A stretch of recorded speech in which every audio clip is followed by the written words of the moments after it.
Good evening, everybody. Welcome to RaceSpotTV and welcome to another round of the Porsche Club of Great Britain Sim Racing Series here from Autodromo Nazionale Monza, the legendary Temple of Speed. We are here for the second race meeting of the season and really looking forward to an exciting time here, full of slipstream and full of strategic calls. My name is Chaz Draycott. I'm delighted to have alongside me Jack Stiles in the commentary box this week in Peter Mackay's absence. We hope, wherever Peter may be, he's having the time of his life, because he usually is, bless him. Jack, welcome to the booth, my friend. Welcome to the championship. I think you've been on the Porsche Club of GB before somewhere. I can't remember if it was specifically one of these rounds, but what a great calendar and a great championship we've got here.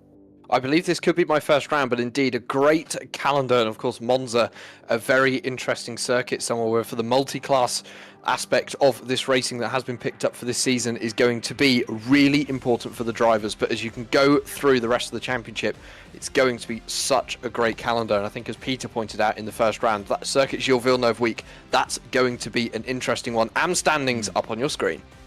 Oliver Carwadine leads the way on 25 points. He had a fantastic battle with Drew Fletcher. We saw some lovely sportsmanship from Drew actually in round one, where after a bit of contact he gave the place back. Ryan Penny nearly capitalised actually to take second place at the line, but he stands third in the championship ahead of newcomer Alex Johns, with Ralph Mayer in 5th position. Sorry, Ralph.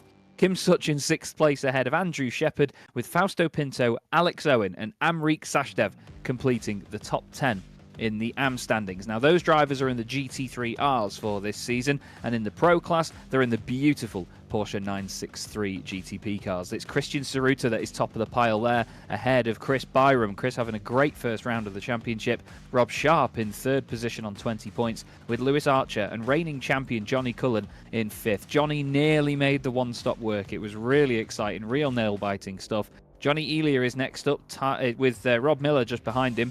And those two are really close on points, obviously, just as the rest of the field will be, with just 1 point between each position. Stephen Kershaw 8th, David McRoberts is 9th, and Mark Baxter-Jones, a usual hot shot in the championship, rounds out the current top 10. But just one round in the books, and to be honest, it's very, very easy for the drivers to feel like they're on the back foot a little bit after one round, Jack, because if it doesn't go well, and obviously you have that sort of frustration from the first round, it's hard to recuperate that for the rest of the season, isn't it? It is, and picking up from a bad first round, you've got to come to Monza. It's a very similar circuit in Daytona with it being fast and flowing, so you've really got to get into a rhythm with this circuit. You're gonna see the cars set up for the straight line speed sections. Especially going to be important today as we are not running the first chicane, and that is going to be odd to see for a lot of people here at Monza, and you'll see them as they come down the straight into the Curva Grande for the AMs to start their first flying lap. That run down into the first corner, Chaz, is going to be very different without the chicane, and that's also going to mean that drivers, they're not going to reach a braking point so early in the lap. Maybe going to give them a bit more of a chance to settle into it, but it could be an interesting one. Yeah, definitely. I think it's great to see Monza being run in such a different configuration, actually. I'm quite a fan of it without the first chicane, but I often like the sort of controversy and the difficulties that having the chicane in there causes for the drivers. We look here at Drew Fletcher in the Series 1 racing machine, car number 26. And a quick shout out to the championship sponsor as well, Porsche Centre Chester, the wonderful Carl Hazelton, putting Porsche Centre Chester on the cars for this season again. It's great to have his support for the series. But as Jack rightly pointed out, it's the AM qualifying session first. We had all the cars on track together last week in both classes at once, and there wasn't really any issues with it, but I think that the drivers just wanted that bit of safety, having just one class at a time. So it's technically a 25-minute session. You'll see it counting down in the top left of your screen. Once that first 10 minutes is done, there's then a few minutes for all the drivers to complete their laps and then get into the pits. And then, of course, the GTPs will go out on the circuit as well with our Pro class. And to be fair, it's a great matchup, isn't it, really, Jack, having these two classes, because they're both very, very quick, but there's still at least a decent speed difference between the two. And two very different styles of car to drive as well. The GT3R, the GT3s we're seeing out on track at the moment, of course, meeting that FIA GT3 spec. The Porsche is a bit of an enigma, Chaz, because it is rear-engined. Of course, in the GTE era of Porsche, they went to the mid-engine style with the RSR. They've stuck with the rear engine on the GT3 car. So it can make it a different driving style within the GT3 class. Personally, it's not one that I enjoy as much. I prefer the more mid-engine style in GT3, but there are people in this Porsche who can get the speed out of it, and it's very different characteristics and handling. Of course, as you mentioned at the start of the broadcast, the 963 GTP, one of my absolute favourite cars in the LMDH class. It might be every screensaver on every single technological device I own. Thank you, Porsche, for all the pictures you put out on your media website at very high resolution. It makes my MacBooks look lovely. And that's something that's so important about that car as well. Obviously, it fits into the LMDH spec, and it's been very successful at the start of this year, winning Daytona, winning the first round of the World Endurance Championship, and a podium at Imola. Yeah, it's been amazing to see how well the car has done, and it is an absolute beauty to go with it as well. So it doesn't just look fast, but it is fast, and we'll of course get to see them over the course of the evening. Here's Danny Jones in the number 5 machine. I believe he's got the Haribo Bear livery on once again for this season. As Danny, it's a livery that he's had some sort of configuration of since the very start of the Porsche Club of Great Britain Sim Racing Series, all the way back in season 1 with the, I believe it was the 991 Cup car back then. Here's Andrew Shepherd in the Scuderia Chicken House car, one of the best team names and liveries that we've seen in a long, long time. They always look very, very good. He said he'd hidden an Easter egg on the car for this evening, and unfortunately he'd sort of misplaced it at one point, so he's been working out where to how to sort of fix it as such. It was a very simple thing of doing it the right way up, but I don't know if he amended it before this evening, so I'm not quite sure if we'll see that over the course of the race. Oliver Carwadine, current championship leader in the AM class, of course. Oliver just taking that first win away from Drew Fletcher, but the two of them having a great battle at the top end. And that's the thing with multi-class racing, isn't it, Jack? You get some fantastic battles, but not just for the overall places. You get them into class as well, and the classes can affect each other too, which is really cool. Yeah, the classes are going to affect each other a lot here. If you're in the GTPs, you've got to get your timing right for passing down the inside into some of these corners. Of course, if you get stuck behind a car through a Ascari, you have to follow. There is no other option. You can't run a GTP around the outside of a GT3. If not, you're going to end up with a Sebastian Vettel, Lance Stroll type incident potentially through Ascari, which nobody wants, as we see Ralph Meyer heading down into the Parabolica. Again, another corner that's actually very important for the traffic. I think removing that first chicane is, again, that's going to change the dynamic of the traffic, and it's going to be interesting to see how that develops over the course of the 40-minute race. But it is incredibly important. You can win a race in traffic. We've seen people throughout the history of endurance racing really capitalising the traffic. Some people don't quite have the outright pace, but they're incredibly good in traffic. But some people have outright pace and then lose 10 seconds every round of traffic. Yeah, that's it. It's all about the decision making and the confidence in the drivers around you that you're trying to sort of scythe between. It's a very interesting dynamic, having to go through multi-class racing and deal with the traffic itself. We look here at Alistair Hatcher, currently 3rd fastest at the moment in car 964. And he is only a 10th and a bit off the top spot, actually. Fausto Pinto currently quickest. Oliver Carwadine's gone back into the pit lane. And right now, there's actually 14 thousandths of a second between Heinz Mayer and Alistair Hatcher. Heinz just putting in another lap as well. And he does not improve that time round. The majority of the AM field actually separated by just 7/10 of a second. Then it's Andy Marston, currently in 12th. Here he is, the boss man at Sim Racing Magazine, making his way down towards the Parabolica at the end of the lap, wearing his customary yellow, black and white livery and the 111 number on the car. Making his way into the right-hander. And this is one of the important parts of the circuit, actually, Ed, isn't it? The final corner, where the car really can actually over-rotate on you on the downshift because of that rear engine sort of pendulum effect. Didn't realise I'd turn into Ed May. Good evening, Ed. I'm so sorry. I'm so used to. Sorry. I'm so used to commentating with Ed. We commentate together like 3 times a week. I'm so sorry, Jack. Okay, how long have we known each other now? 7 years. Way too long. I'm so it's sorry. all good. It's all good. I can't remember what you said now, but yes, Andy Marston, of course, someone you're very familiar with Sim Racing Magazine, someone who I've had interactions with in the past through my own team and events we've run through SRM, and it doesn't look like he's got a very comparative lap on the board, maybe setting himself up for one more run in qualifying. Only about 90 seconds left for these drivers to start their lap. They will get the opportunity once the 10 minutes have expired to finish the lap they're on. That's what the 5-minute buffer is there for before the GTPs go out, and of course they will have the same at the end. With this being an open qualifying session, it will run until every single car has finished their qualifying lap. So that's also something to consider. This is a bit of a different dynamic for these drivers. They're learning this new format of qualifying where they're having to go in and almost time themselves to the 10 minutes, Chaz, and get their lap started before that 10 minutes is up.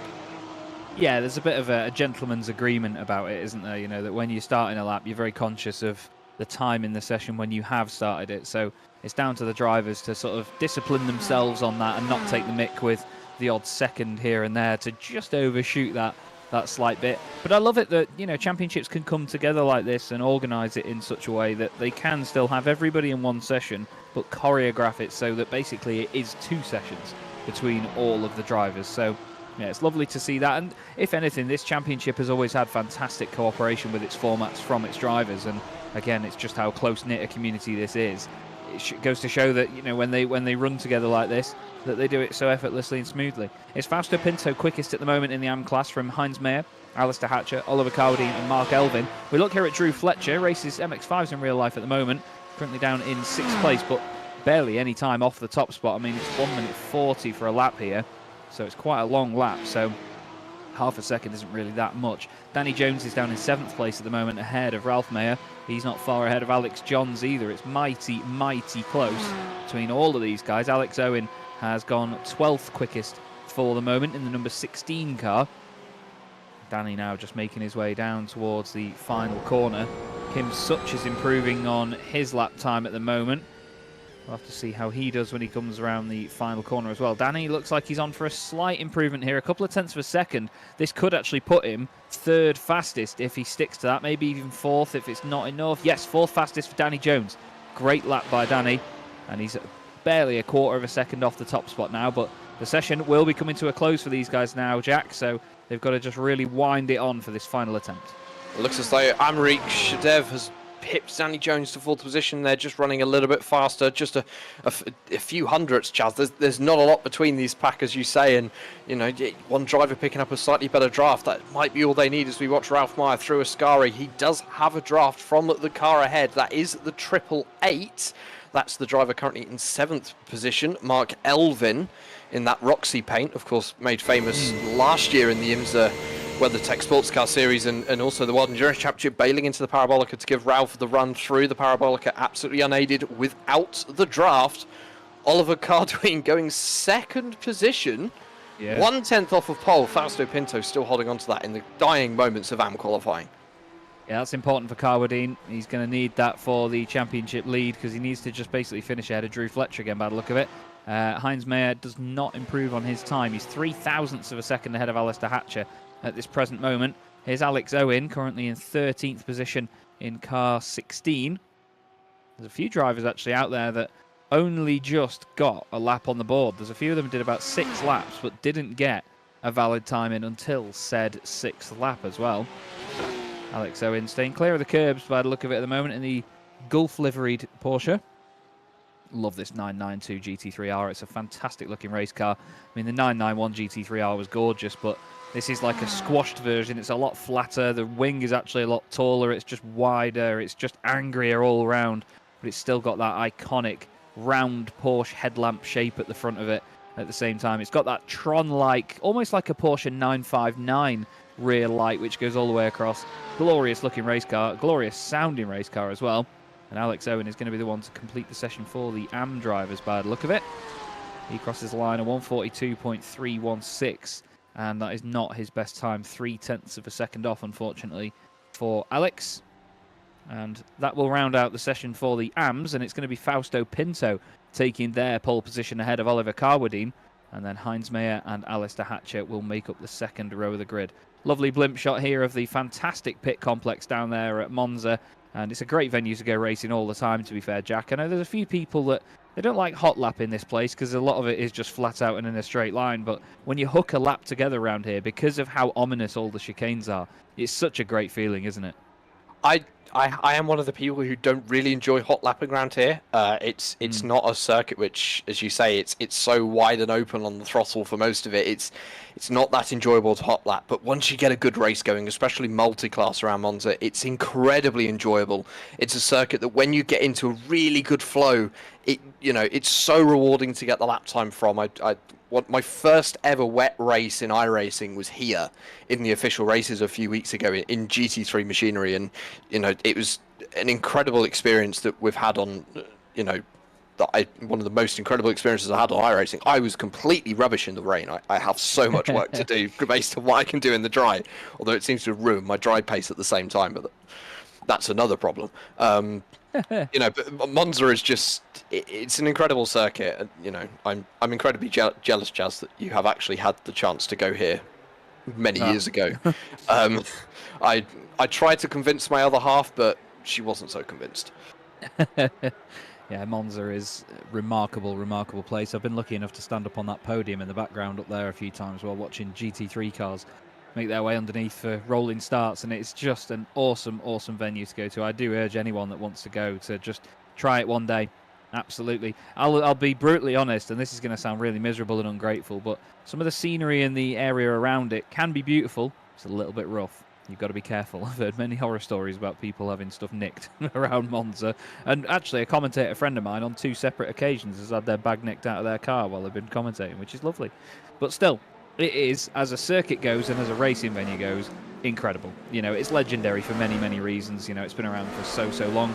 Look at these gorgeous 963s making their way out of the pit lane, though, making a fantastic racket. There is the Brabham Esports entry of Stephen Haley, making his way out onto the track car 241. Christian Saruta, car number 7, the Flying Bogey, is the championship leader. But it's Johnny Cullen in car number 1, the reigning champion, that we need to keep our eye on, because he tried a strategy at Daytona, Jack, to try and save the fuel, and he nearly made it work. I don't think Monza, much like Daytona, is a circuit where you can easily fuel save, though, because so much of this is flat out around here, especially without that first chicane braking point.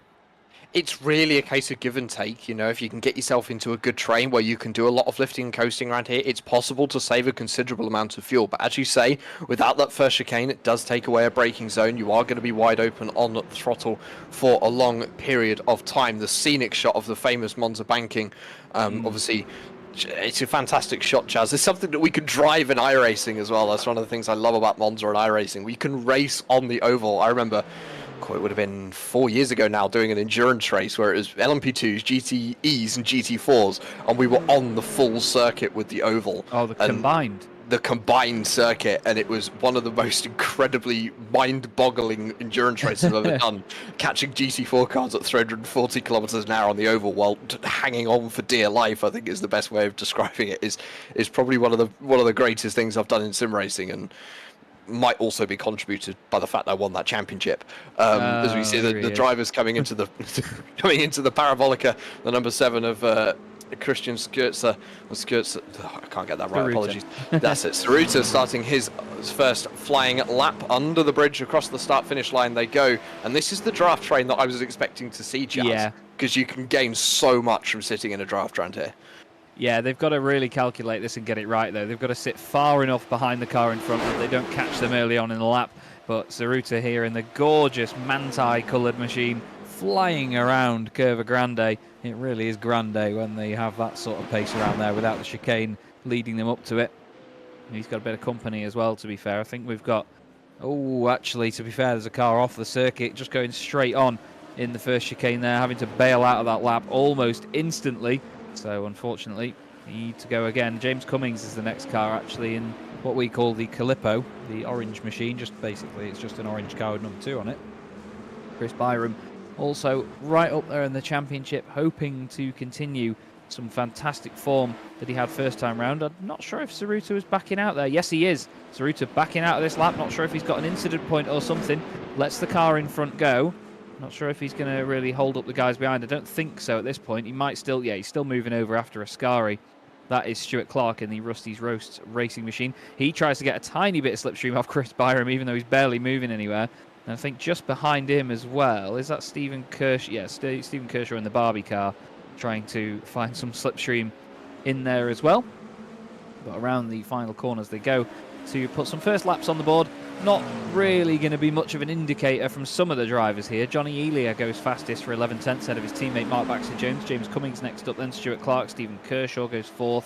Chris Byram also backed out of his lap by 22 seconds, give or take.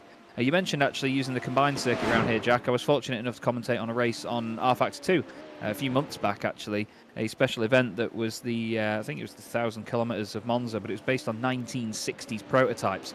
on the old combined circuit, and it was just sensational with the old weird chicanes in the middle of the oval.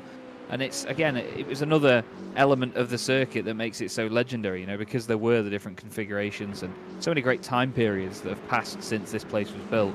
And it's not really changed too much, has it? That's one of the best things to hold on to about it. No, it is one of the circuits really in Europe that is still very original. Obviously, it has been updated over the years. It has had modern safety built into it. Of course, there's more changes coming to Monza actually in the coming months and years. I believe they're going to start gravel trapping up some of the chicanes. I believe the Della Roggia is actually going to become a gravel trap once again. Whether they're opening it up for motorbikes, much like they've done at Spa, I'm not sure. But I know there are going to be changes coming to Monza. But as you say, it's still very much got its roots at heart. And I am incredibly jealous that you got to commentate on that, because I mean, you know this, Chaz, because you've known me for so long. But I'm a massive lover of historic racing. I've grown up around it, and some of those 60s prototypes, they're fantastic cars. They absolutely are. Lewis Archer is a fantastic driver as well. He's really made a splash onto the scene here in the Porsche Club of Great Britain Sim Racing Series, but no valid time on the board from him just yet. We wait to see what he can do. It was Paul Goffin that had the moment a little bit earlier on in what I believe is either the actual sort of replica of the Newman Porsche, either that or it's at least a sort of homage to it. But glorious looking machine in that livery is the 963. He's flying around Curva Grande now. A car in front of him, though. James Cummings on the inside line, and massive contact between the two. Oh, dearie me. I'm not really sure who that was on, to be honest with you. I mean, James was... Oh, there's another car off there. Another car off to the right-hand side. For qualifying, I'm just not sure whether that risk was really worth it in qualifying. I understand you don't want to lose the time getting around someone on the outside, but it's just a little bit too close for qualifying, I think. An unfortunate incident there that took two cars off into the gravel on the outside, but they're able to go back to the pit lane, start another run. We're going to look at Byron Crawford, currently in 7th position in the 112, around 8.5 tenths off of pole position at the moment, which is that #1 car of John E. Cullen.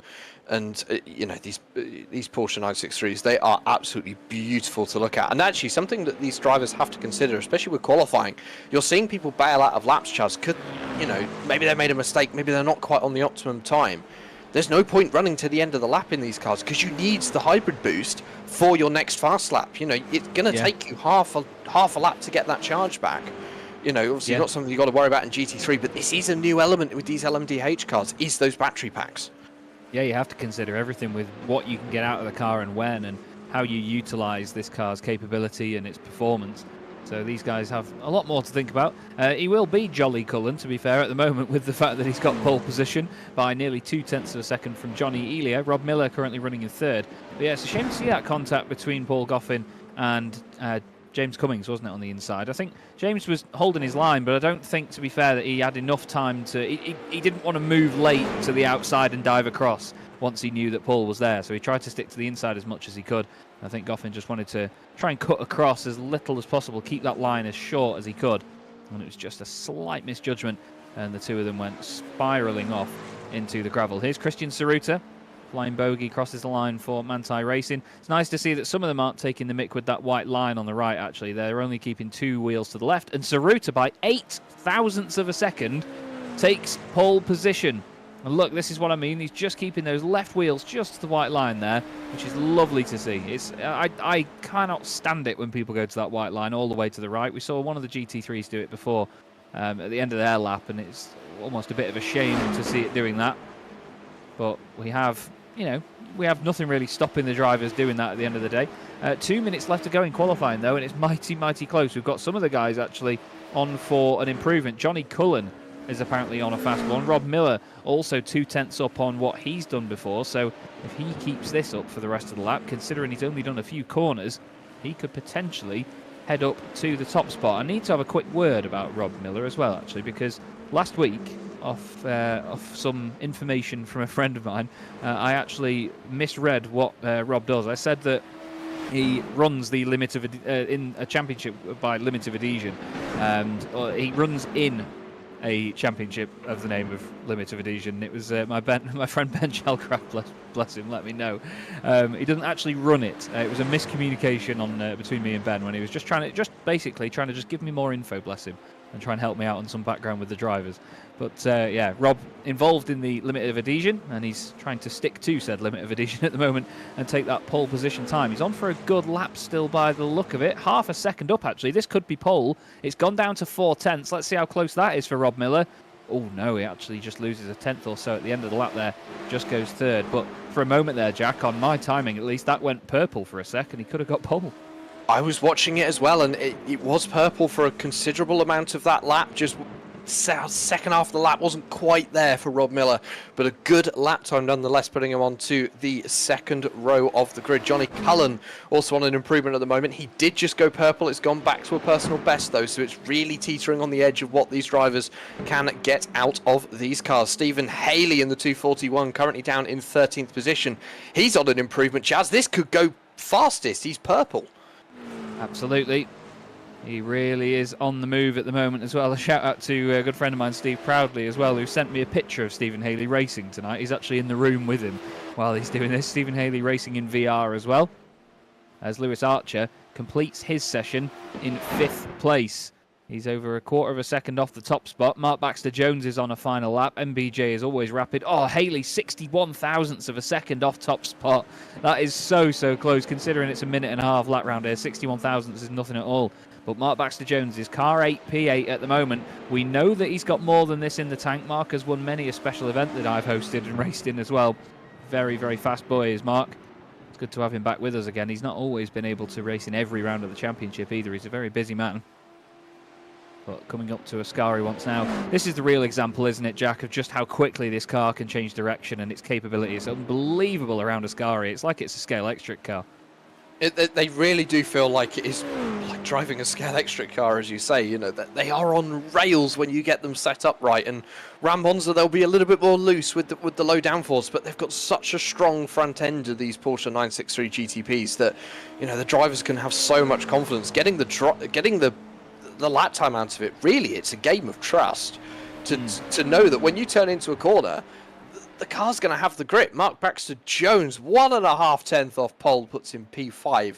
That just shows you how close your pro class is. That is going to be the end of qualifying. There are 2 drivers still out on circuit. One of them has just spun, so not sure how much lap time they're going to get out of that one.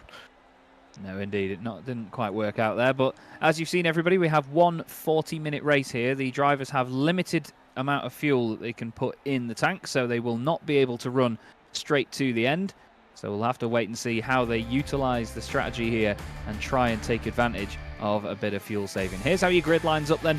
It's Christian Saruta on pole position alongside his longtime rival Johnny Cullen. Stephen Haley and Rob Miller make up the second row of the grid, with Mark Baxter-Jones and Johnny Elia, car 6, P6 for this round of the championship. Lewis Archer, starting from 7th, is bound to go forward with Rob Sharp alongside him. Stuart Clark in the Rusty's Roasts Racing Machine starts in 9th, and Chris Byram rounds out your top 10. Chris currently 2nd in the championship as well. Then it's James Cummings and Byron Crawford in 11th and 12th places. Paul Goffin is next up with Stephen Kershaw 14th. David McRoberts lines up alongside Josh Bailey on row 8, with Mark Johnson for Legends Racing in 17th position.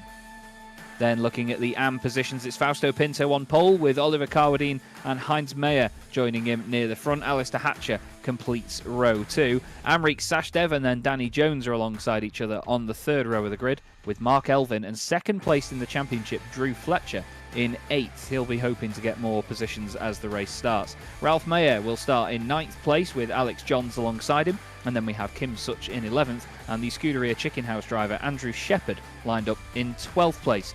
The final row of the grid in the AM class is Alex Owen and Andy Marston. We've got a lovely strong field once again here for a race at Monza. Now, it won't be long here, Jack, before the GTPs start to put a lap on the GT3 traffic. What do you reckon it's like trying to get around traffic at a circuit like this, though? Because there's not many real pinch points, and because so much of it is straight, you'd hope that the drivers can sort of judge what everyone's going to do around them, really. It's an interesting one, really, because everyone looks at Monza and think, but, you know, multicast racing, especially without the first chicane, you've got the Della Roggia, the Lesmo, and the Ascari. But it's not as easy as it looks. These GTP cars, and maybe it's a little bit of a misconception about the GTP cars, is they actually need quite a considerable amount of braking distance, Chaz. They're very sensitive on the brakes, especially the rear brakes. So easy to lock it up.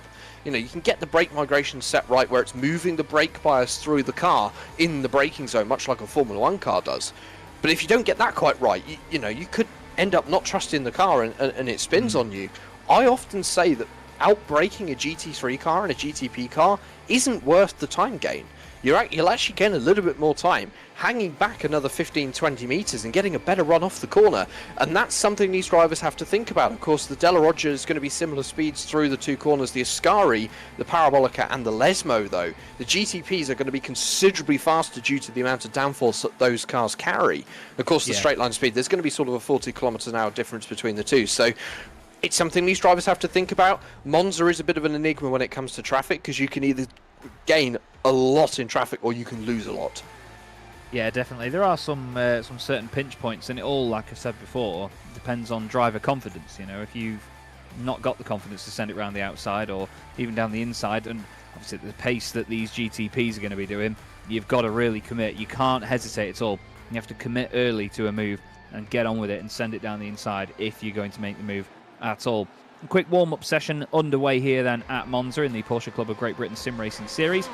Only 5 minutes for the drivers to just get back out there, and unsurprisingly we get the GT3Rs mainly on circuit from the AM class because, well, say that just as our screen fills up with 963s. There's a lovely shot of them go through Ascari though.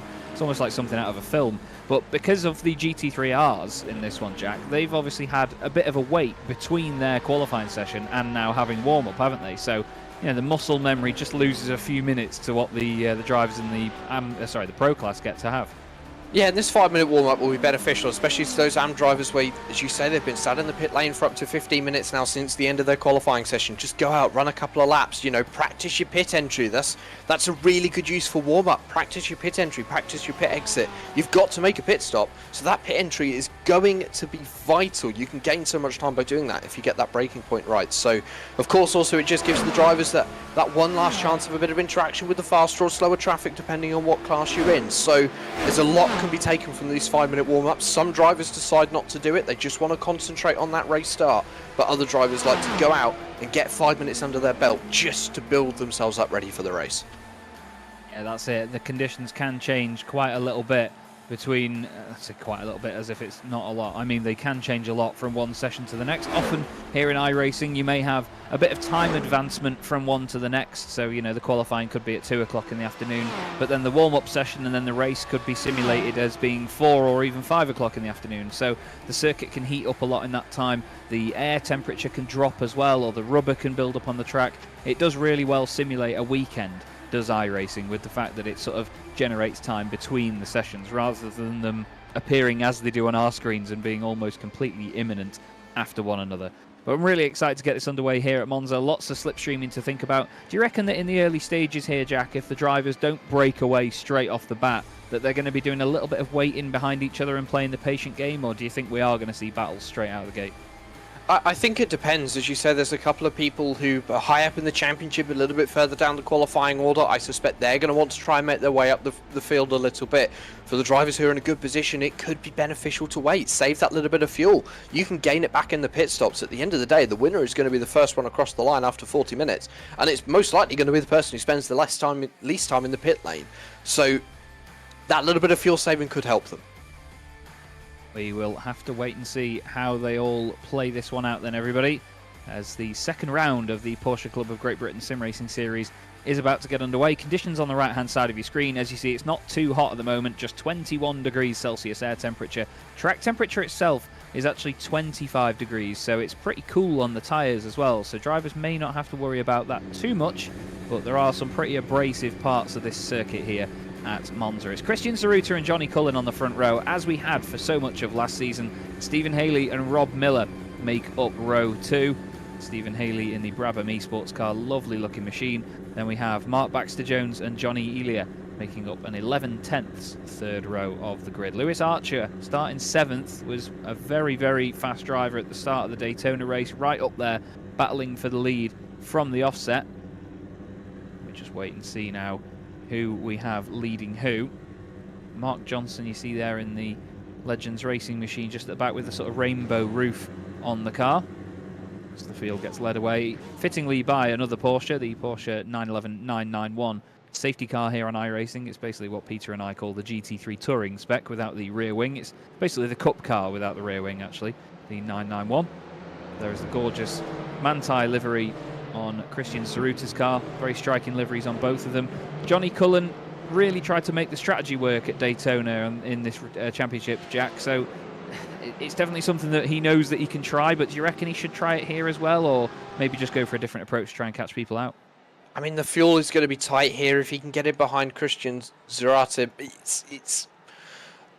it's possible. But you're going to have to do a lot of fuel saving. I think Johnny Cullen might be better off running flat out as he can, really, and going for the oh my word, in the background we've just seen two cars in the wall, which is never something you want to see on the formation laps. So that's going to split up your AM field a little bit, but the pro field now coming around the Parabolica, getting ready to take the green flag. We can see now Johnny Cullen really dropped back from the pace car. Yeah, he's ready to wind this one up and get going. They come out of the final corner then, which I'm still going to call Parabolica until the day I die. They head up towards the legendary podium and start-finish line. And round 2 of the Porsche Club of Great Britain Sim Racing Series is underway from Monza here in Season 8. And leading down towards the first corner. Oh, big crash in the background. One of the Porsche GT3 cars off. I say that like there's no other Porsches or other sort of GT3 cars in the field. A very, very close, tight-knit battle for the first 3 positions as, whoa, Stephen Haley takes to the grass on the inside of Curva Grande. That's less than advised sunshine. But Ceruta and Cullen glued to each other, side by side almost, in towards the chicane, and it's Fausto Pinto that leads the GT3 AM field away.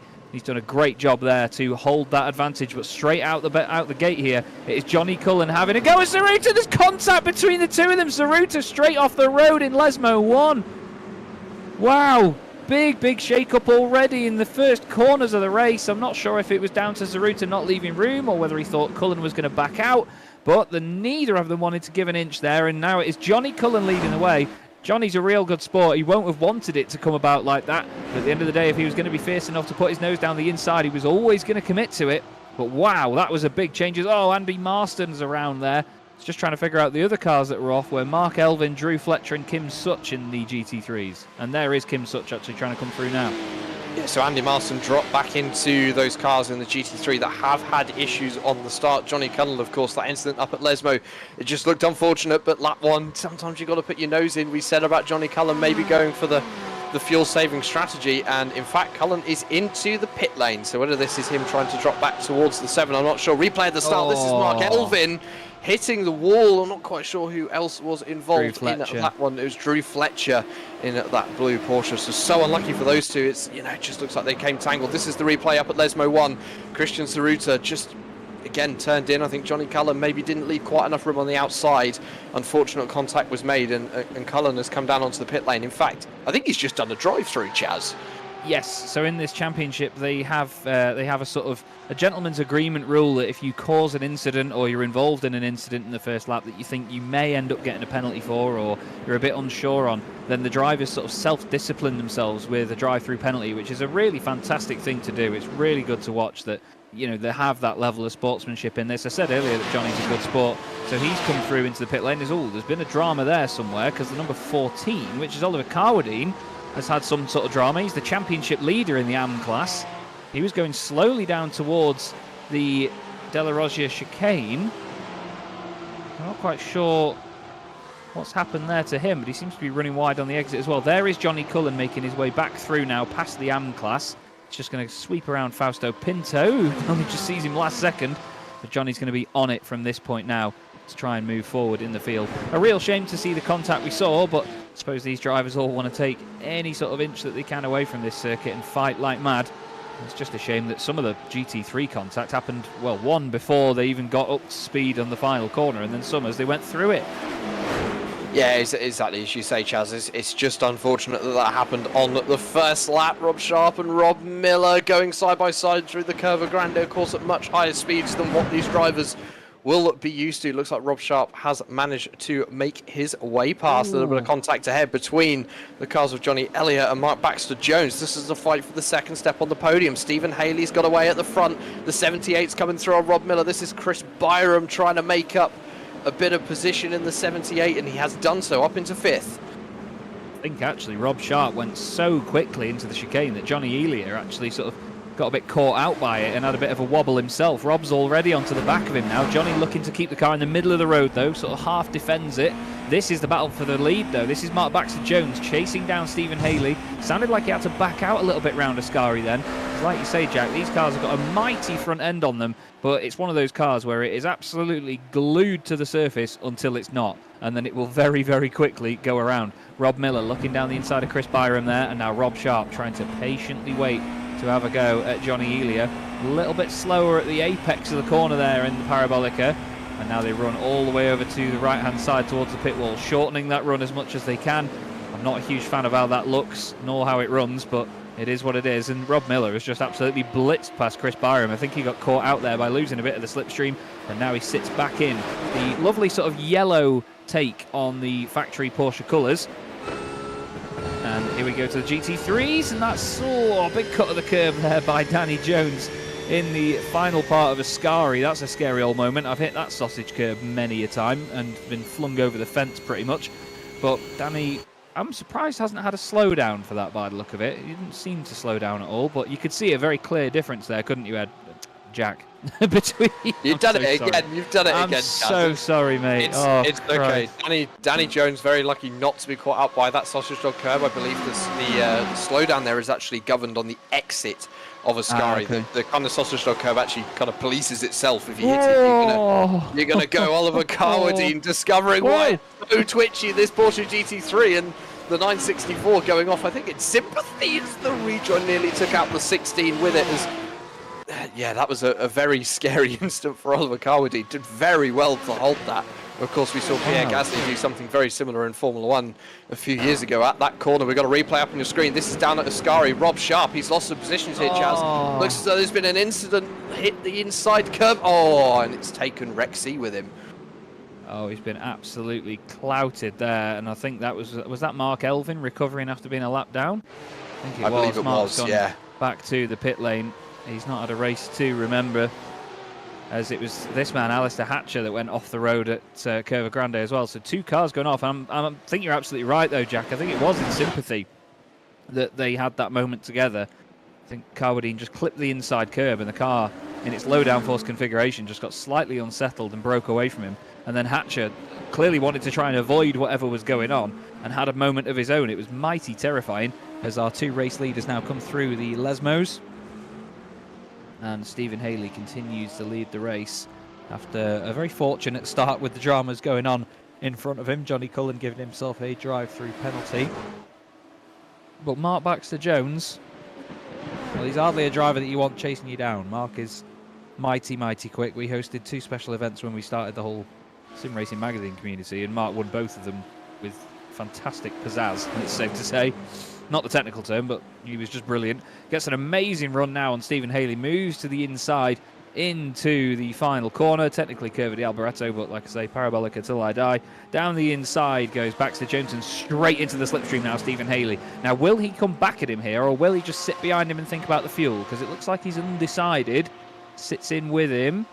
And you don't want to make contact in these things. Now he dives out to the right. He's got that tiny bit of slipstream. You know what here, Jack? He might get in front, and then Baxter-Jones may be able to get him back again because of the fact that he's then going to get slipstream. They're mighty close to each other as they go into Curva Grande. They are not giving an inch here. This is great stuff. They really aren't, and Baxter-Jones tucked in behind, going to try look to the left, look to the right, into the Variante della Roggia, but the gap just wasn't there. Stephen Healy shutting the doors right in Mark Baxter-Jones's face, and I think Baxter-Jones probably used a little bit of attack mode out of Ascari into Parabolica to try and get past, and Haley just kind of returned the favour in the slipstream. And as you say, it is possible. Baxter-Jones has just proven it, and back into the mid-pack of the pro field. In fact, these guys have been fighting really hard, Chaz. You can't put a bit of paper between any of them. It's so close. I don't think there's any fuel saving going on either. No, absolutely not. We ride on board with the Flying Calippo. James Cummings, he's right behind Byron Crawford, who's, let's say, on a blinder. And then Stuart Clark just in front of them in the Rusty's Roast racing machine. That's Andy Marston in the GT3 car, just trying to get out of the way, trying to slot into a gap here at Ascari. Might catch out a few of them. That's Lewis Archer that's had to slow down a bit in there with him. And I think Paul Goffin, one of Andy's teammates, actually getting caught up there too. But we said about that at the start of the broadcast. That is one of the places on the circuit where it's very, very difficult for both classes to make it work when it comes to lap traffic. A look down the inside then from Crawford, trying to get one over on Stuart Clark. Stuart then takes a later apex move to the inside. Here's Amrik Sashdev side by side with Danny Jones. Danny trying to take it all the way around the outside. Amrik backs out of that one. He says, no thank you, sunshine. I don't want any of that. Brave stuff by Danny as he tries to go forward in the AM class. He's now chasing down Heinz Mayer. Currently in second position is Heinz. And he's doing a good job at this minute. Just trying to keep with Fausto Pinto. Fausto's opened up a pretty decent gap at the front of the class now, 1.2 seconds. He's only going to be getting a tiny bit of slipstream from there, isn't he, Jack? He's not going to be getting a full waft from it, but it's just going to be enough to maybe keep him in touch. It'll be negligible at best. I think you'll see Fausto Pinto start to pull away as Heinz Mayer loses the last of the draft. And these GT3 cars, they do only, it's about a second, the draft range. On board with Christian Saruta in the 7 recovering. And actually, Chaz, he's got steering damage. Look, he's about 5 degrees right hand down. He's going to get stuck in traffic here on the exit of the second Lesmo. They somehow make it 3 wide. And that is how close traffic can get sometimes. But the number 7 trying to recover from that first lap incident. You can see the damage actually on the front left corner of that 963 GTP is going to hinder him slightly, but shouldn't be too much. I'm sure Christian can drive around that as he heads past Rexy on the exit of Ascari. Back to your race lead. Marks back to Jones, has got in front of Stephen Haley and actually started to pull away in the number 8. He's opened up nearly a second's worth of gap. I think traffic may have had something to do with that as well. It's very likely, because they do seem to be catching cars at really unfortunate places at the moment. This is Johnny Elia trying to stay ahead of Rob Miller. He's just trying to break that slipstream however he can. Doesn't want to move around too much on the straight. But look at this though. Because of how aerodynamically efficient these cars are, and well, the fact that Rob Miller's clearly lifting, they don't actually provide a colossal amount of slipstream to one another. They do a little bit, but it's not a huge amount. Goodness me, they were close to the traffic then. That was Amrik Sashdev being lapped by the pair of them. And look at this now as they come onto the brakes into the chicane. This is one of the worst places to catch them. Chris Byram down the inside of Amrik Sashdev as well. They both mugged Danny Jones on the exit, and that actually brings Byram into it. He really gained a lot there. There's a battle in the background as well between Stuart Clark and James Cummings. These guys together down the inside of Byron Crawford. Lovely, lovely stuff by both of them. Really opportunistic. But look at how much they're having to move around and compromise their own lines here, Jack. This is feisty, scary stuff, and now they're 3 wide on the exit of Lesmo 2. That was a little bit close on the exit for James Cumming, and I believe that might have been Byron Crawford. They're going to go 3 wide around Danny Jones under the bridge. You've got to be careful as well. There's a mighty big bump that could unsettle these cars, but the Flying Calippo heading into Ascari first, but they are going to get stuck behind Heinz Mayer as they head through, losing time to the car ahead. It's so painful, but it's part of what makes endurance racing and multi-class racing what it is. Is Byron Crawford now going for a move on James Crawford in the 2 and down the inside into Parabolica. Wasn't quite late enough on the brakes. James has held on to it. A replay. We go in a massive incident for Stephen Kershaw. That's taken 2 of the GT3 runners, 3 of the GT3 runners with him. And I believe that might have been the Scooteroo Chicken House car in the background that was upside down. Yes, it absolutely was. Unfortunately, Andrew Shepherd in car 76. This is how it all came about. Oh, goodness me. Oh, was that Ralph Meyer? It was Ralph Meyer losing that, and then Andrew Shepherd having an absolute nightmare of an accident there. Colossal contact. Goodness, and I mean, you can flash your lights all you want, Drew, when you make your way through it, but it doesn't mean the cars are going to move out of the way. Flipping heck, that was a terrifying, terrifying hit, and luckily only in the sim, because that was a big old wallop that. And to be fair, the Porsche that was making its way through, I think it was Alex Owen, didn't get turned around. I think, actually, no, he might have come in the pits, you know, Alex Owen, which would have been a real shame, because I thought he'd just got away with that. I think he got clipped by Stephen Kershaw's Barbie car, the number 247. We go back up front, though, a bit more sanity. Here's Alistair Hatcher. He's trying to make his way back up through the class now. He had that big off earlier at Curva Grande. He's now actually back into 4th position, so the race has turned back for him, and he's only 6.6 seconds off the class lead as well, so he's recovered mighty well, hasn't he?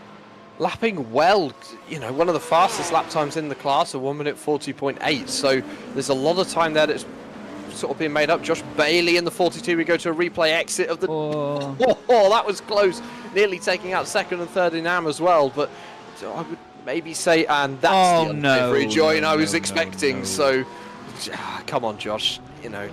Yeah, that was not well thought out, that one, Josh. I know that He was trying his best for the tidy three-point turn. Oh, was that Fausto Pinto? There's another one rolls over. Fausto Pinto, the class leader, on an absolute roller coaster. These GT3Rs are on such a fine line on this low downforce setup. We've had so many cars go into the fence out there in colossal ways, but it seemed like Pinto was just trying to maybe just tighten the line up a little tiny bit, and it just suddenly went on him.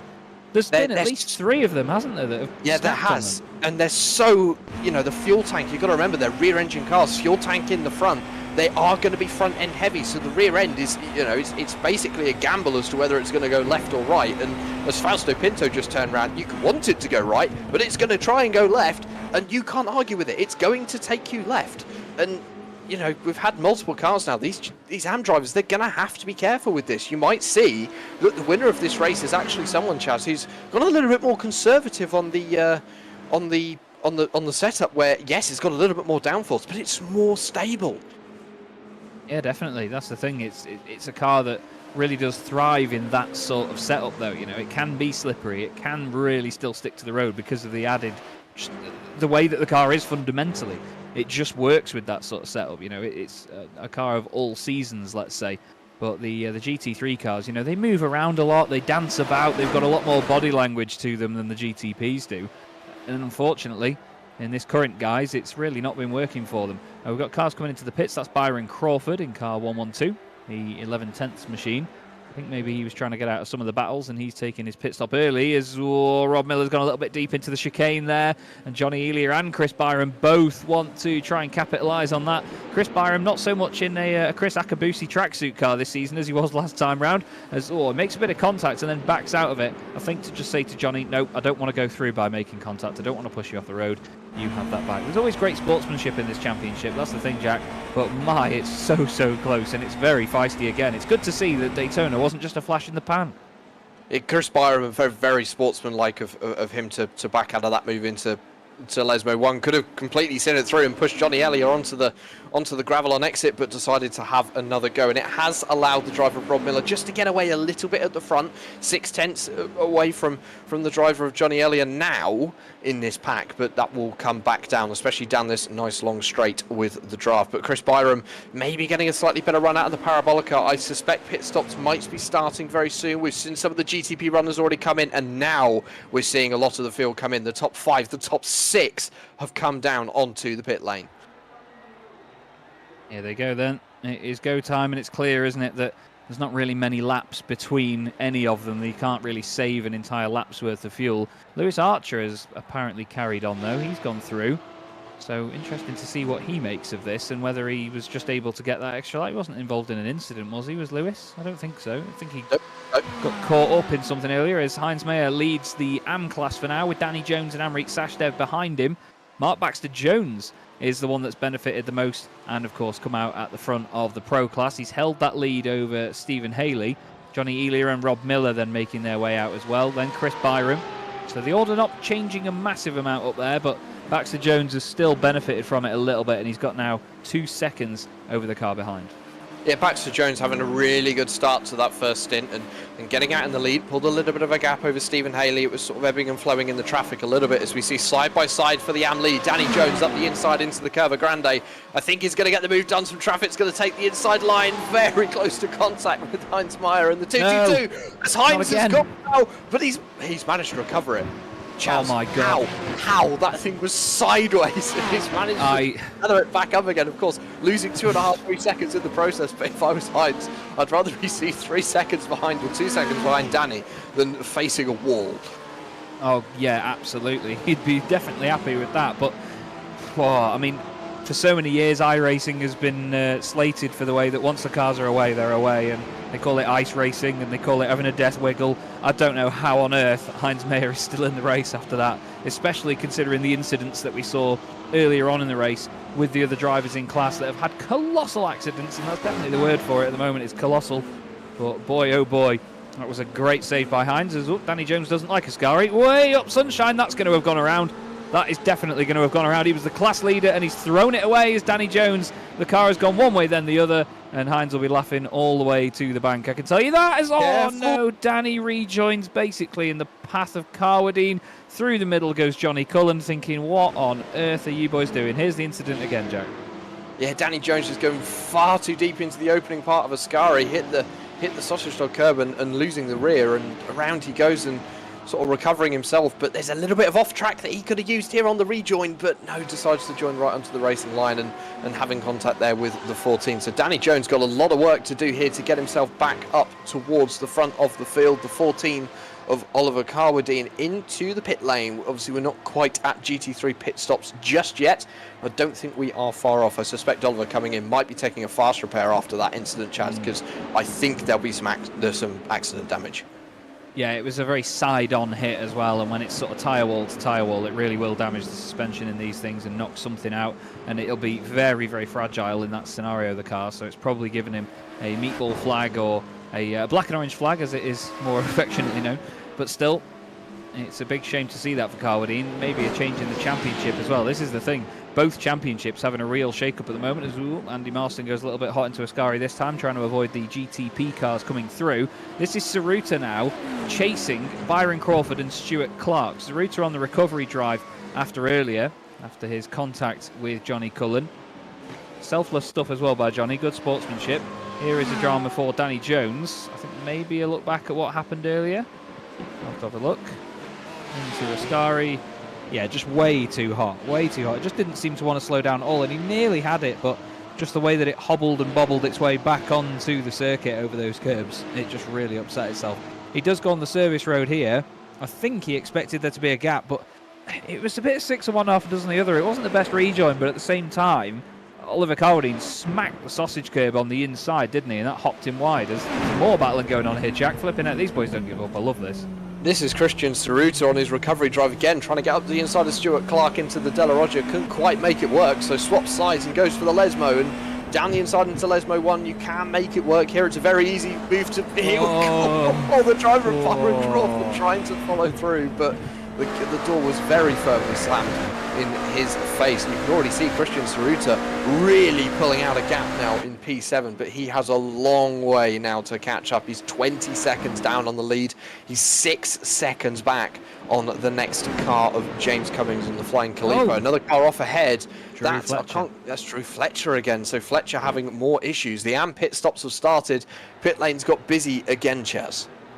Yep, Heinz Mayer on his way out. There's Amrik Sashdev and Alistair Hatcher as well. Danny Jones making his way down the pit lane to exit. Long old pit lane here at Monza. This is what happened to Drew Fletcher, just maybe doing what we saw Danny Jones do, just going a little bit too hot into Ascari. The car doesn't really like changing down and braking and turning all at the same time. Or does he clip the curb? No, it's just gone on the downshift for him. And he's sat in the middle of the road and then makes the quick decision to reverse out. Good stuff that to get out of the way. Don't think there was much he could do about the close call there with James Cummings, but great avoidance by James in the GTP car. As you can see now, the pit lane is empty. There's a lot of AM cars have come in. Here is second placed Stephen Haley. Looks like he's in a bit of no man's land at the moment. He'll take that for well, he'll take that for free any day, because to be honest, despite it being such... Oh, there's Carwadine, championship leader, in the wall, and is that Alistair Hatcher with him? Alistair Hatcher over to one side as well. Big stuff for the championship leader here, Oliver Carwadine. I was just about to say, for such a long circuit and such a big lap, the cars always seem to be constantly around each other. We've not got the biggest field in the world. As Carwadine sends it up the inside, bit of contact. Alistair gives it him back, and there's more on the exit. The two of them bounce off each other. That was a little bit messy from both there. I think it looked a little bit angry, that, didn't it, Jack? Yeah, Carwadine, I think on the exit, he couldn't quite get the move done. You know, if you're stuck on the outside there, you're either ending up in the gravel or you're going to go back to square one. And I can't really put much of the blame on the 964. I think Carwadine's just a little bit too aggressive. There's a lot of damage now because that was crabbing its way out of the second Lesmo, so that will need to come back down onto the pit lane. I did say that Christian Saruta had a long way to catch to James Cummings, but he seems to have already done it. So the Flying Calipo either having some issues, and in fact, actually looking at how close the other two who are fighting behind are, I would say James Cummings has lost a bit of time, probably in traffic over the last couple of laps. It was Tsuruta now looking to the outside. There's traffic to contend with. Don't get too close because that's your AM leader. Cummings is defending into the Della Roggia, but Tsuruta's going to go for it anyway. Down to the inside. Cummings is going to fight back right up on the curve. I don't know how he defended that for so long, I'm not sure. But Tsuruta managing to get through. Cummings taking just a little bit too much curve there, and the 7 is released to now go and chase down Chris Byram. Well, I think Cummings lost that time based on the Drew Fletcher incident. He had to drive around him, had a bit of a wobble through Ascari, and then all of that time disappears. Tsuruta, once he got into the slipstream, flew up behind him, and then obviously got the overtake done. And it was very nip and tuck there. Both of them nearly went wide at different parts of the Della Roggia chicane, but very, very close and tidy stuff, in fairness, by both of them. Here we have Paul Goffin, I think racing Mark Johnson it is, in the number 11 machine. He had a different livery last week, did Mark? It was the Rothmans livery, and it looked absolutely sensational. We love this one just as much, though. It looks awesome. Johnny Cullen not far behind these boys as well, as he recovers on his way through the race. And we have Danny Jones, and there, just behind them, is David McRoberts. There's Heinz Mayer, your current AM leader, ahead of Andrew Shepherd on the road, but Andrew Shepherd, the last running car at the moment. We look here at Cullen and Goffin, still right together. Rob Sharp apparently between these two in terms of position, which I don't tend to believe. I think my timing may have frozen. I do apologise. As oh no, Alex Johns having a big off in Roxy. We've got Rexy and Roxy out there. This is what happened between Carwadine and Hatcher again. Just a little bit of unnecessary contact. Although to be fair, I think he was just trying to get back on the circuit, really, wasn't he, Jack? He ran wide and he was just trying to keep it controlled. As oh no, unfortunately, Alex Johns having a big drama here in Roxy. He needs to get that out of the way. Oh, he doesn't need to be there. You should just tow that at that point. If it can't stay in a straight line, you need to cut your losses there, I'm afraid, and tow the car back to the pits. Yeah, I think that's probably going to be a sensible decision for Roxy and get that thing back to the pits, get it repaired with 14 minutes to go. But I also understand some drivers, they want to get it back, but with the traffic coming through, it's being unpredictable. It's in the Arnco into the Parabolica. We've lost sight. Okay, I think it's scraping along the Arnco. I think we might be okay as long as the 15 doesn't rejoin right onto the racing line. But yeah, it's another incident where we're seeing cars go round sort of at the Curva Grande, and it seems as though the drivers just haven't really got any answer to why the car is doing it. They're trying their best to save it, but they don't have a chance to. No, it's just getting away from them, and before you know it, it's a massive accident instead of it just being a really innocent little slide. There's still only 14 minutes of this race left to go. It's flown by here at Monza in the Porsche Club of Great Britain Sim Racing Series. Plenty of action, plenty of chaos, but that's exactly what we want. We want loads of fun and entertainment, and we've got it in droves here at Monza.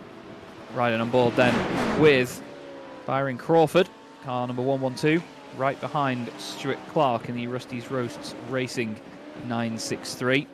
Fantastic looking car as always.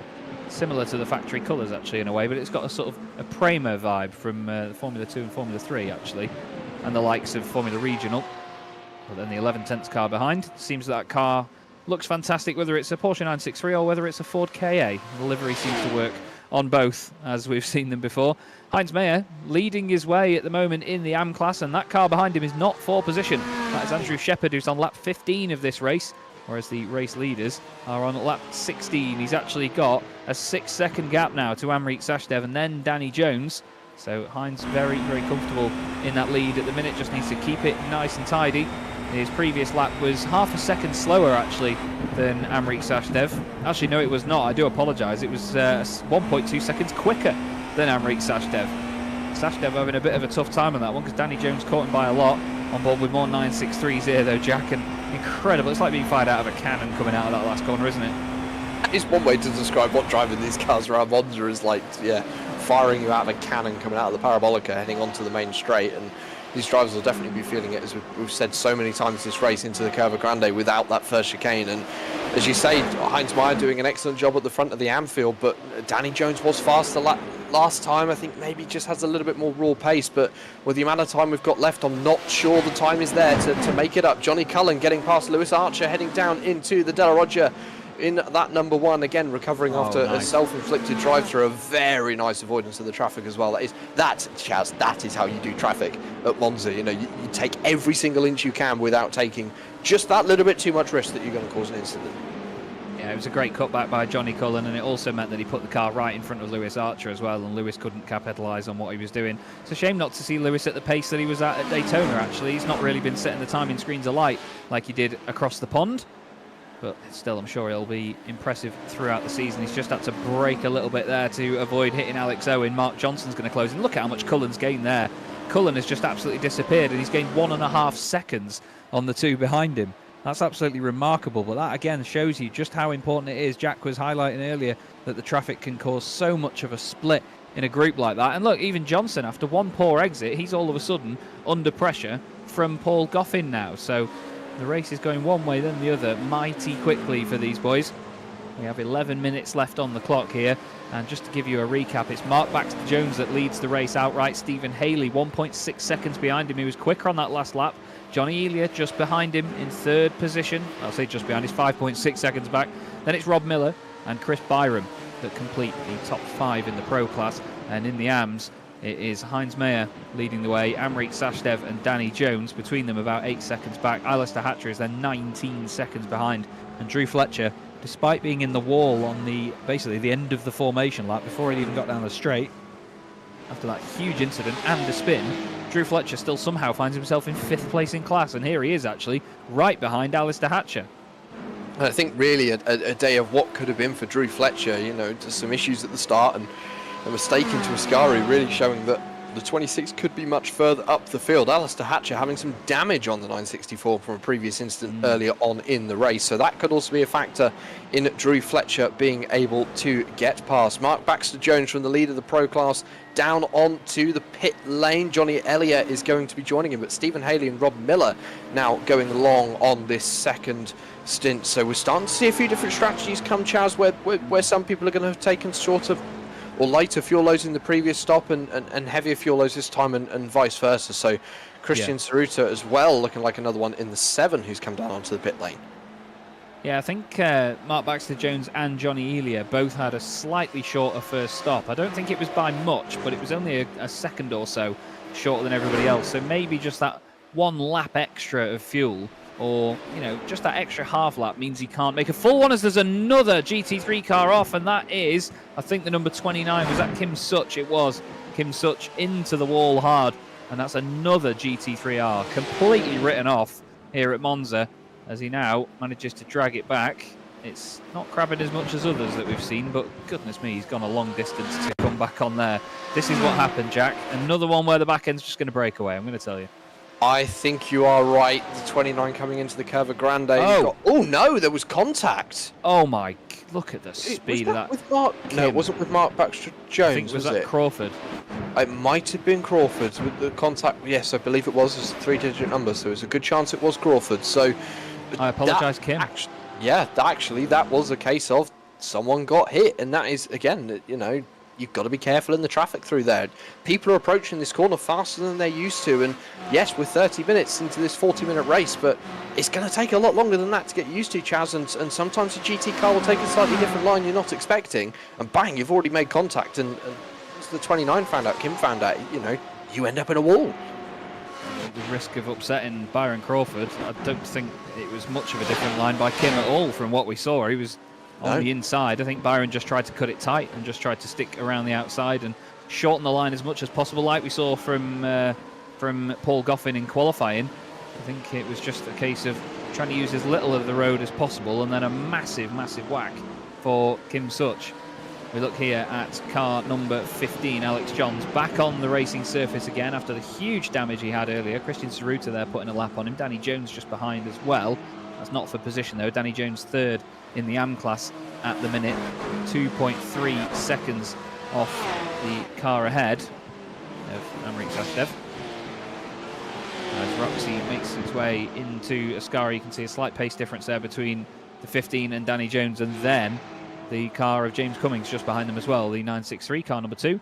Cars in the pit lane, David McRoberts and Byron Crawford. There's also Stephen Haley on his way in. Race leader makes his pit stop. The 2 or two of the Oris Digital cars there. That's Ralph Mayer and Kim Such making their way down the pit lane, and I think Alex Owen in the background. But Stephen Haley is going to be trying to keep his eye on where Mark Baxter Jones is here, Jack. It's all important to try and keep hold of this race lead. Yeah, Mark Baxter Jones, the number 8, currently heading into the Parabolica, so I'm not sure whether Stephen Haley will have enough. Chris Byram has gone for one more, so one of the last drivers to pit, Lewis Archer. Again, we saw him go very long in the first stint, going for another lap, and I do apologise, Christian Saruta now down onto the pit lane. I mistakenly said that he had come in early on, and Stephen Haley now exiting the pit lane. You can see from the right hand side of your screens, here comes Mark Baxter Jones, and the pace that the 8 has over the 241 is going to very definitively put Mark back into the race of the lead once these pit stops are done and dusted. So for the 8, a good pit cycle, obviously pitting earlier, a bit of a risk of an undercut from, or sorry, an overcut from the 241, having to take less fuels. That's the 964. That's Alistair Hatcher, and it's another instant behind. I believe that was the Barbie car getting caught up in that. Yeah, I think it was Hatcher and Kershaw. Hatcher's car has been, well, I was going to say it's black and blue, but it's black, green and purple. Been knocked all over the place in this race today. Was this another moment where there was contact? He's got Rob Miller in there with him. Rob tries to go around the outside. No contact, but look, he just tightens the line up that tiny bit. It's like dirty air, just flows off the side of that 963. And it was all right then, and then it went one way and then the other. And Kershaw really, to be fair to him, couldn't do much there. And Zaruta has to get out of it as well. I didn't see that earlier. Wow. Scary moment for both. Well, all three. But goodness me, the 992 GT3R has proven to be a little madam round Curva Grande today. Not for Heinz Mayer. He's loving life. He's still leading this class at the moment, and it's now 6.8 seconds. He's getting away. It does seem to be that if you run too tightly through Curva Grande, these Porsches are getting away. So running that little bit, sort of almost, I'm thinking in an oval sense here, Chaz, running a little bit higher up in the corner is helping these cars just having a little bit wider of a curve profile through the Curva Grande. And something I'm just considering here, Lewis Archer, we have 4 minutes and 40 seconds to go left in the race. He hasn't come down onto the pit lane yet for his second stop. Ran long in the first stint. Now, I don't think he's run long enough to make it to 2 stops. I think there's too many laps left in this race, so I think Lewis Archer will have to come down, but it's going to be an incredibly short pit stop, so it's going to be interesting to see where he comes out within the midfield. And actually, at the moment, he's a little bit of a gap over the likes of Mark Baxter Jones and Stephen Haley, who are back together again, so we are going to have a battle for the race win, based on the fact that Lewis Archer is going to come down onto the pit lane. Yeah, indeed. Very, very busy race this. We thought that Daytona might have been a flash in the pan because of just how naturally busy that circuit is with these sorts of cars and all the banking and so on. But this is just so lively here at Monza. Stephen Haley pushing like mad through the traffic. Look at that, weaving one way then the other. What a great shot that is. Cars this way and that way as they all navigate one another. And Stephen Haley now is catching up to Ralph Mayer in a place he doesn't want to be. Oh, I wouldn't have gone for that either, to be fair, Stephen. That was a scary moment again for both involved. He's going to sweep around the outside now, then get past Andrew Shepherd in car 76, the Scuderia Chicken House car. But all the way up the road now is Mark Baxter Jones. The gap as they cross the line this time with Lewis Archer in the pit lane is 2.9 seconds. So that slipstream absolutely decimated at this point. Lewis Archer still in the pit lane though. He's obviously going to drop a few more places based on where he was earlier on. Christian Saruta up to 6th place. Johnny Cullen will potentially move up to 8th place ahead of Lewis Archer now. I think he's just, yeah, he's on the right there. So Johnny Cullen will make another place and go up to 8th position. So he and Saruta not separated by a colossal amount in the championship as of right now. But it's Baxter Jones, Haley and Miller. Miller doing a great job in 3rd place at this present moment as Chris Byram gets a fantastic run on Johnny Elia out of the 2nd chicane. And well, it's the 1st chicane this week. But wow. Wow, oh wow, mighty close stuff. They've now got more traffic in front of them in terms of 992s. Shepherd tries to get to the apex, Elia down the inside, but look at the gap already, Jack. It is gone. Bye-bye, Byram. Elia was very lucky there. The Scuderia Chicken House car didn't have to leave him the room on the inside into the 2nd Lesmo, and maybe that's going to keep Johnny Elia in the fight for this one. Chris Byram really pulling out a gap. You can see it on the shot coming through Ascara as you see Heinz Mayer head through the foreground in the lead of the AM class. So I think Chris Byram really getting himself into a position where he can hold on to P4. And that just shows how influential traffic is. We saw it on the last lap with Stephen Haley. I really jinxed it, didn't I? Saying we were going to get a battle for the lead, and Haley then ended up losing 3 seconds in traffic. And Elia again, you know, really getting caught out and losing his opportunity to fight back in the traffic. Danny Jones down to the inside. That's getting past the lap car. So Danny Jones now in third position. Again, another car who's been in strife today, Chaz, but going away with a potentially good result with 1 minute and 50 seconds left on the clock. Yes, indeed. But there could be an extra lap here. The drivers have to think about that and think whether they've got the fuel for it, because some of them will have tried to calculate it to a certain number of laps, and we've not really gone over that calculation by too much, to be fair. We'll have to wait and see. Danny Jones here in the 992 GT3R. Just ahead of Drew Fletcher. Sorry, not Drew Fletcher, is it actually? Drew's 21 seconds off. I don't know what I'm chatting there. That is Fausto Pinto. Johnny Elia and Chris Byram still right together. As Peter and I have lovingly called it before, it's a Chris Akabusi tracksuit car that Byram's usually driving. I think it's the Cuda Esports livery. It's very, very exciting to look at. But look at the speed and how these cars bobble around as well. The responsiveness of them is just remarkable. They're like houseflies diving one way then the other. Incredible, incredible capability. And look, just behind them, Christian Ceruta's saying, "Go on, boys, just keep battling that little bit more. Get me in the slipstream and I'll be a part of this as well with 1 lap to go." Haley moving this way and that way, trying to get away from Rob Miller. Mark Baxter-Jones will now round the final corner and will take the final white flag, as if there's been others. He'll take the white flag to start the final lap of the race. Not that we're in America, but this is a tasty trio, isn't it, Jack, coming onto the final lap. There's Byram, followed very closely by Johnny Elia, and then race 1 winner, Christian Ceruta. Oh, that's aggressive. It's looking a bit like the Indy 500 with the weaving down the straight, and Chris Byram, I think he's going to have a hard job here. Johnny Elia has managed to catch back up. Byram going to the inside. Elia going for the middle. Ceruta looking for any gap that might open up where he can take an advantage. He's going to stick behind Elia here. I think they're going to both try and go through. No, Ceruta's looking to go 3 wide, but sensibly backing out of that one, and Byram just making it into the corner, but Ceruta's going to get the better exit off of the corner here. In the gravel he goes, and it's going to be side by side for 5th. Johnny Elia on the inside, which is the preferred line through the Lesmos, but Ceruta going to go around the outside. Contact happens. Elia is around, and Ceruta is past, and I think maybe just tightening up the line a little bit too much. Watch the rejoin with the flying Calippo, but back to the race to the lead of the race. Mark Baxter-Jones through Ascari, someone who, Chaz, we haven't really talked about much, which maybe going off the instance we've seen in this race is, to be honest, a good thing. And Mark Baxter-Jones having a quiet and simple race to bring it home. Absolutely, Mark Baxter-Jones having an absolute belter. I told you he was quick earlier, didn't I? Brilliant, brilliant stuff from Mark. He'll be over the moon with this one to get a great start to his campaign. Race number 2 in the books here at Monza, and it's Mark Baxter-Jones that wins in the Porsche Club of Great Britain Sim Racing Series. Stephen Haley finishing in 2nd place. I spoke to Steve Proudly before, and he said I'm going to take him to the pub after he's done racing. But to be fair, Steve's words were, I'm going to take him to the pub when he's crashed on lap 1. So he definitely owes him a beer now. Rob Miller in 3rd place as well for the 999 machine. And look at this. This is Heinz Mayer coming towards us. The car right behind him, though, is not for position. Alistair Hatcher is a lap down. So too is Andrew Shepherd in the background. So Heinz Mayer with just 1 corner to go in the Oris Digital machine. Gorgeous looking race car. It's in this beautiful sort of dark, metallic, almost chrome green colour. He rounds the Parabolica, crosses the line at the Temple of Speed and takes a class victory in the AM class. Well done, Heinz Mayer. Great job. Amrik Sachdev is going to take 2nd place in class, and Danny Jones is going to bring it home in 3rd position. Well, a very enticing race there, Jack. That was constant action all the way through the order. And it's, again, like I said before, it means that Daytona was not a flash in the pan, and we can all look forward to a season that's just as exciting race after race. Yeah, and it was a very interesting to see the dynamic between the Pro and the AM classes, of course, being in different cars, and, you know, how the traffic worked, how it played into some people's hands and disadvantaged others. And, of course, obviously, something we didn't consider at the start of the broadcast, Chaz, is just how unstable those Porsche GT3s were going to be through Curva Grande. It was something that I certainly haven't seen before. I know they can be unstable, but not to that extent. No, absolutely not. And let's have a look then at the result from round 2 of the championship, and it's Mark Baxter-Jones who takes the win by 2.6 seconds over Stephen Haley. Great to see Stephen get that result with Rob Miller in 3rd place. Rob's been really consistent so far. Very impressed by that.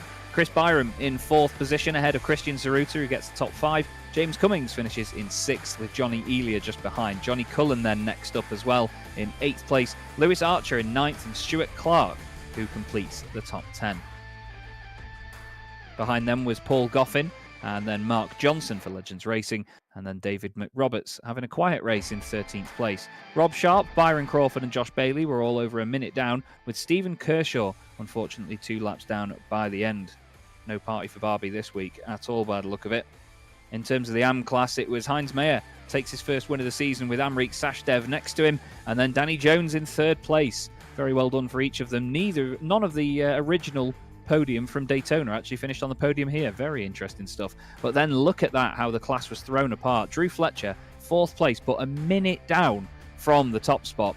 And then everybody else was 1 lap down from there. So it really did throw the cat amongst the pigeons, the low downforce setup here at Monza. But what we're going to do is have a chat with some drivers now and see what they thought of the race from their perspective. And to be fair, one gentleman that I definitely want to speak to first off is Monsieur Haley. We've not spoken to Stephen Haley in a while. Mr. Proudly was slating you earlier, Stephen, saying that you wanted to go to the pub, but now you've got even more reason to do so, mate. What a race. Yeah, cheers, Jazz. It's nice to be back. Yeah, Steve's here. He's mopping my brow as I'm racing. Yeah, we'll be going to the pub shortly. Was that an enjoyable one then? Because it looked like a massive amount of hard work, to be fair. I thought Daytona looked difficult, but that was on another scale, that one. I was actually kind of really dreading this track. Seeing this on the calendar, I thought these cars are going to be absolutely awful on Monza, but getting some laps in, you can actually run quite a bit of the curbs and quite enjoyable, really, as long as kind of you kind of don't dip a tyre into the gravel. You're generally all right, like. I was going to say, this is a sort of car, as I mentioned earlier in the broadcast, that it's on absolute rails until it's not, isn't it?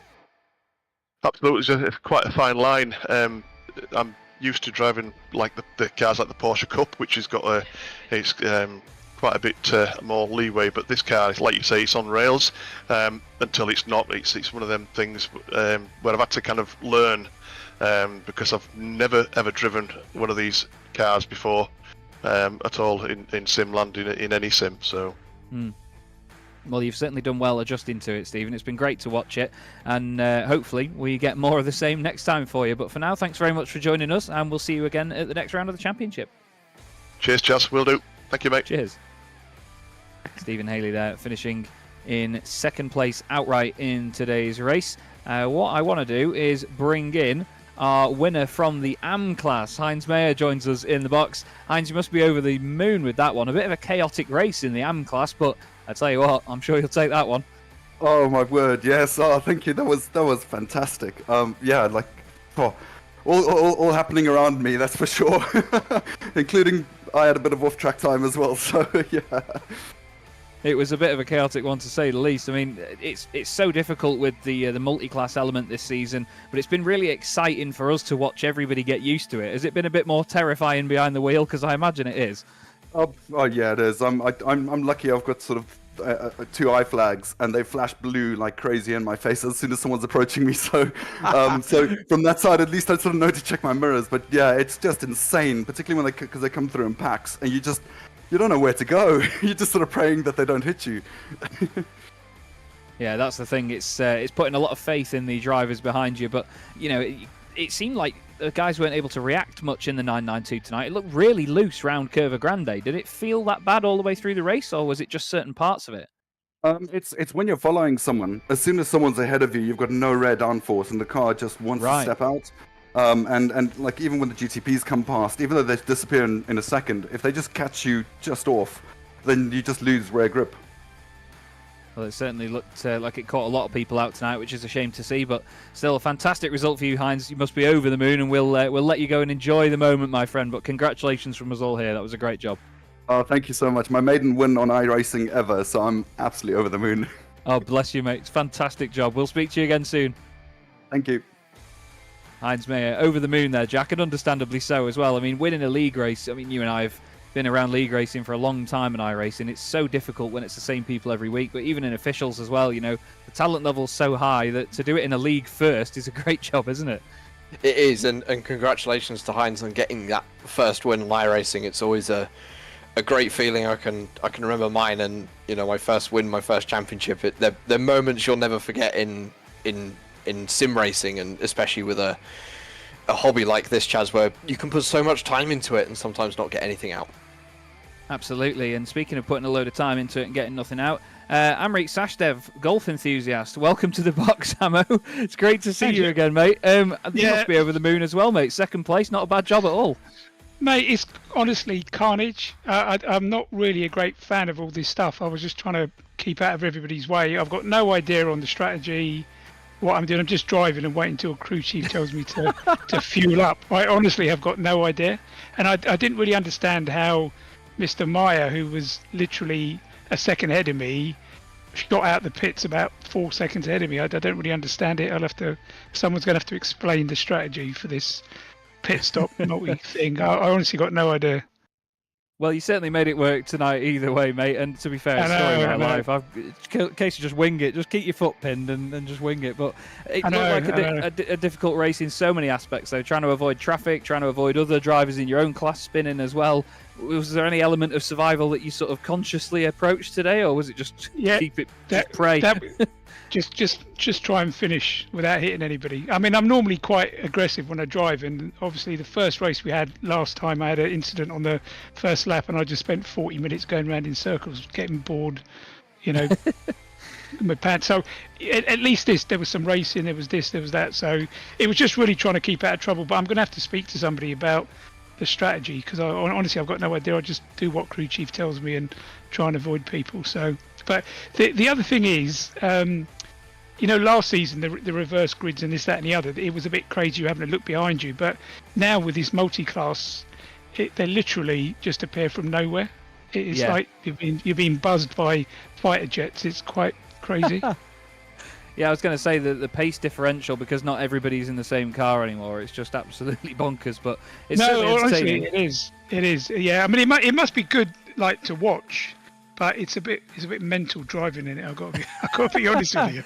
Oh yeah, we can imagine, mate. The speed difference is bonkers. But either way, it's some solid championship points for you, Amo. Very well done from us here, and we hope to speak to you after the next round of the championship at Spa. Yeah, thank you, mate. Keep up the good work. Thank you very much, mate. See you soon. Yeah, take. Oh, I cut him off a bit early there. I do apologise. Amrit Sashdev, absolute star. Always up for a funny interview, to be fair. He always says it how it is. There's never any change with Amo. He's fantastic. But that is all we have time for here tonight on RaceSpotTV for the Porsche Club of Great Britain Sim Racing Series. Jack, thank you very much for joining us, mate. What have you made of it this evening? Because it's been a bit lively, to say the least, hasn't it? It has. It was a very lively race, and as usual, Monza doesn't disappoint, and I don't think the next round will either. We're off to Spa for an endurance race, the first endurance race of the season, and it's a circuit. I mean, Chaz, this is just Spa, as I know we said it about Monza. This is one of the greatest circuits in the world. If you're watching at home and you've never been, please go. World Endurance Championship is there in a couple of weeks. If you want an excuse to get away for the weekend, it's drivable from the UK or Western Europe. Please go. It's an amazing circuit. In fact, I've parked just on the right there when I was there last year, and again, for multi-class racing, this is somewhere which is so renowned for what it offers, and it will offer up a different challenge for the drivers. You need the grip in the corners, but you want the straight line speed for that long run up the Kemmel Straight. It is going to be an absolute corker, and of course we will see you in 2 weeks' time, everybody. But from me, Chaz Draycott, Jack Styles, and our wonderful producer Ramiro as well here on RaceSpot TV and the Porsche Club of Great Britain Sim Racing Series, we'll see you very soon. Enjoy the rest of your night.